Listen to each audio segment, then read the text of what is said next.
হাই friends, মই আয়ুষ ৰং চেনেলত সম্প্ৰচাৰিত হৈ থকা সূৰুযমুখী ধাৰাবাহিকখনৰ আজিৰ খণ্ডটো চাবলৈ বহুত বেছি ভাল লাগিব, কিয়নো যোৱাটো খণ্ডত নীলাঞ্জনা তালুকদাৰে অংশুমানক বিয়া হ'লে যে সিহঁতৰ ঘৰতে থাকিব লাগিব, কাৰোৰে লগত সম্পৰ্ক ৰাখিব নোৱাৰিব বুলি কোৱা কথাটো অংশুৱে সহ্য কৰিব নোৱাৰা দেখিবলৈ পাইছিল। আজিৰ খণ্ডটোত অনুস্মিতাই মাকক অকলে বাহিৰত বহি থকা দেখা পাব আৰু মাকৰ ওচৰলৈ যাব।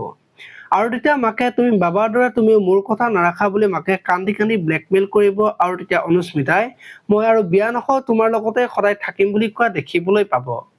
এইফালে আকৌ সোণাজী আগতে থকা তালৈ যাবলৈ ওলাব আৰু তেতিয়া শেৱালিয়ে গৈ পাই কিন্তু ফোন কৰিব বুলি ক'ব আৰু তেতিয়া সোণে মই গৈ পাই কল কৰিম কিন্তু তুমি নকৰিবা বুলি শেৱালিক ক'ব।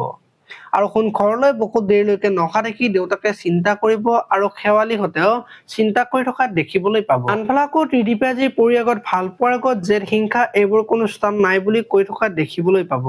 আপোনালোকে সূৰুযমুখী ধাৰাবাহিকখন চাই কেনেকুৱা পায় কমেণ্ট কৰি জনাব আৰু যদি আপোনালোকে এতিয়ালৈকে চেনেলটো ছাবস্ক্ৰাইব কৰা নাই তেতিয়াহ'লে চেনেলটো ছাবস্ক্ৰাইব কৰি বেল আইকনটো প্ৰেছ কৰি দিব। ধন্যবাদ।